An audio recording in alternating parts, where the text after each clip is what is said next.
शुरुआत में हमें समंदर में एक चलते हुए बहरी जहाज को दिखाया जाता है और एक आदमी अपनी बीवी और बेबी को एक कश्ती से नीचे समंदर में सेफली उतारने की कोशिश कर रहा है। अब वो उस कश्ती को सेफली समंदर में उतारकर खुद भी उस पर सवार होता है और पास ही एक आइलैंड पर पहुंच जाता है। अब वो वहाँ एक ट्री हाउस बिल्ड करता है।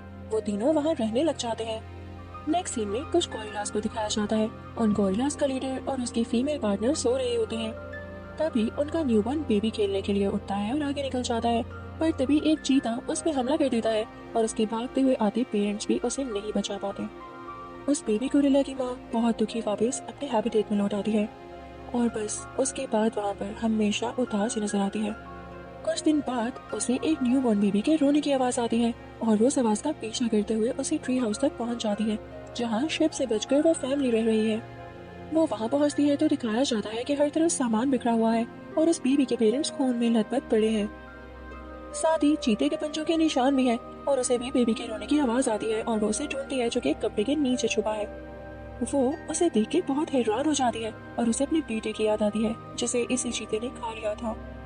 वो उस बेबी को उठा लेती है और अपने साथ ले जाती है। अब वो अपने लीडर और पार्टनर से कहती है कि वो उसे अपने साथ रखना चाहती है, लेकिन वो उसे मना करता है कि ये हमारे लिए खतरा हो सकता है। पर वो नहीं मानती और खुद को उसकी माँ कहती है और वो गोरिल्ला लीडर भी मान ही जाता है, लेकिन उसे दिल से एक्सेप्ट नहीं करता और ना ही उससे खुश होता है। अब ऐसे ही दिन गुजरते जाते हैं। वो गोरिल्ला माँ उस बेबी का नाम टार्जन रख देती है। नेक्स्ट सीन में हम देखते हैं कि टार्जन बड़ा हो चुका है। उसकी उम्र 5-6 साल तो हो ही चुकी है, लेकिन अभी भी गोरिल्ला ने उसे सही से एक्सेप्ट नहीं किया है। उसके गोरिल्ला कजन और बेस्ट फ्रेंड उसे अपने साथ खेलने के लिए नहीं लेके जा सकती क्योंकि वो उनकी तरह तेज नहीं भाग सकता, लेकिन वो उनके पीछे पीछे एक जगह पहुंच जाता है जहाँ बहुत सारे हाथी हैं। उसकी कजन उसे चैलेंज करती है कि अगर वो उस हाथी का पाल तोड़ लाया तो वो उसे अपने साथ खेलने देगी। तो टार्जन बहुत मुश्किल से और हाथियों को डराकर ऐसा करने में कामयाब हो जाता है।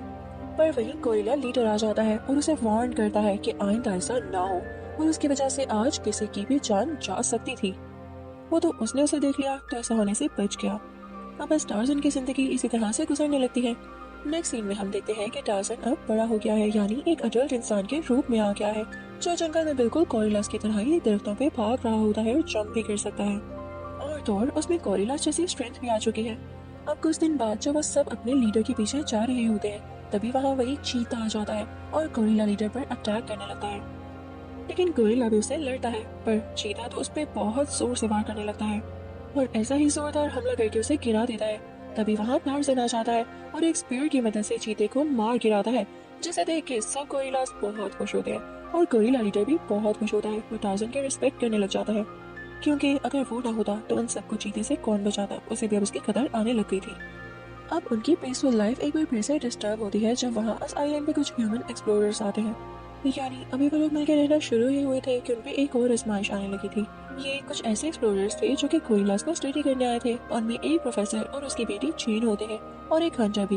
अब जेन उनसे अलग हो जाती है और कुछ बबून्स उस पर हमला कर देते हैं, जिनसे टार्जन उसे रेस्क्यू करता है।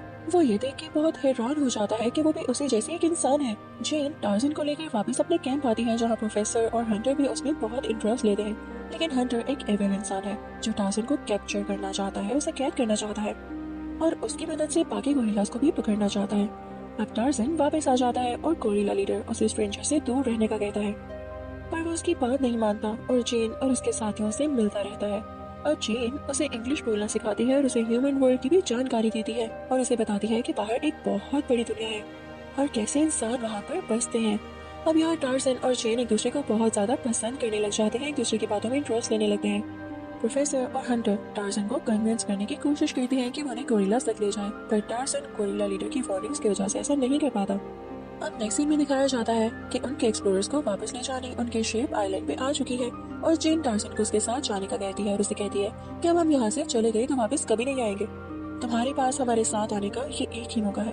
अब टार्जन उससे यहाँ रुकने का कहता है, पर जेन कहती है ये उसके लिए तो बहुत मुश्किल है, वो कभी यहाँ नहीं रही। अब जाहिर सी बात है कि जैसे जेन के लिए यहाँ पे रहना मुश्किल है, वैसे ही टार्जन के लिए भी दूसरी दुनिया में रहना शुरू में मुश्किल तो होगा ही।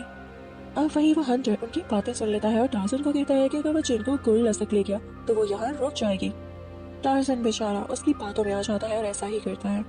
अब वहाँ पहुंचकर गोरिल्ला लीडर की नजरों से बच के वो लोग बाकी गोरिल्ला से मिलते हैं और जेन बहुत खुश होती है, पर तभी वहाँ गोरिल्ला लीडर आ जाता है और उनपे अटैक कर देता है, पर टार्जन उसे पकड़ लेता है और उन सबको वहाँ से भागने का कहता है। उनके वहां भाग जाने के बाद टार्ज़न को बहुत शर्मिंदगी यानी गिल्ट होता है क्योंकि उसने अपने लीडर को ऐसे पकड़ रखा होता है। अब वो भी टार्ज़न पे एक ट्रेटर और अपनी फैमिली को खतरे में डालने का इल्जाम लगा देता है कि ये एक धोखेबाज इंसान है। अब वहाँ टार्ज़न शर्मिंदगी में ही वहाँ उनको छोड़कर चला जाता है। और वहाँ टार्ज़न की गोरिल्ला मदर उसे कहती है कि उसे एक बात उसे बहुत पहले बता देनी चाहिए थी। वो उसे लेकर उसे ट्री हाउस तक चली जाती है जहाँ पे उसे टार्ज़न मिला था। वो उसे उसके पास्ट के बारे में बताती है और वहाँ टार्ज़न अपने पेरेंट्स की पिक्चर भी देखता है। उसकी गोरिल्ला मदर उसे कहती है कि वो उसे बस खुश देखना चाहती है, वो जहाँ भी रहे।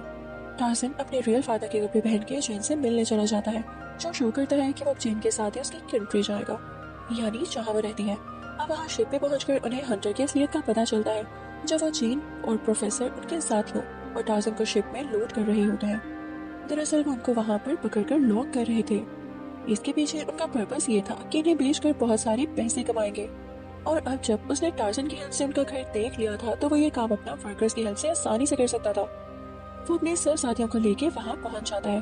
अब वहीं टार्ज़न की कोई कजिन अपने हाथी फ्रेंड के साथ वहाँ आती है और टार्ज़न को फ्री करवाने में कामयाब हो जाती है। टार्ज़न फौरन अपने घर की तरफ भागता है जहाँ गोरिल्ला लीडर अपनी फैमिली को बचाने के लिए सेंटर से लड़ता हुआ दिखाई देता है। टार्ज़न भी वहाँ पहुँच जाता है और गोरिल्लास को बचाने की कोशिश करता है, लेकिन तभी वो हंटर गोरिल्ला लीडर को शूट कर देता है और वो नीचे जमीन पे गिर जाता है। ये देख के टार्ज़न उसकी तरफ भागता है और उसकी राइफल के 2 टुकड़े कर देता है। वो हंटर अपने चाकू को निकालकर टार्ज़न पे हमला करता है, पर तभी टार्ज़न दरख्तों से लटकी रस्सियों की तरफ चला जाता है। अब हंटर भी उसके पीछे भागता है, पर वो इन रस्सियों में फंस जाता है और उसका फंदा उसके गले में बंध जाता है। अब वो चाकू से उनको काटता है और नीचे गिर के मर जाता है। फिर टार्ज़न बिल्कुल मरने के करीब गोरिल्ला लीडर के पास पहुंचता है, जो फाइनली उसे अपनी फैमिली का हिस्सा कहता है और उसे गोरिल्लास का न्यू लीडर बना देता है, और यहाँ पर वो मर जाता है। अब टार्ज़न भी काफी दुखी हो जाता है। अभी बाकी गोरिल्लास को भी जेन और अपने फ्रेंड्स की हेल्प से रेस्क्यू करता है। इसके बाद वो हंटर के बाकी आदमियों को वहाँ से भगा देता है। अब नेक्स्ट डे जेन और प्रोफेसर वापस जाने की तैयारी करते हुए दिखाई देते हैं और टार्ज़न सभी गोरिल्ला फैमिली के साथ रहता है। अब जेन जब बोट पे सवार होती है तो उसका बाप प्रोफेसर उसे इनकरेज करता है कि उसे उसी आदमी के साथ रहना चाहिए जिससे वो प्यार करती है।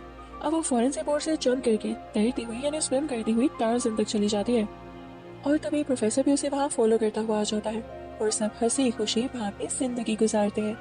और इसी के साथ ये द मोस्ट फेमस मूवी यहीं पर खत्म हो जाती है। I hope you like explanation. Thank you so much for watching.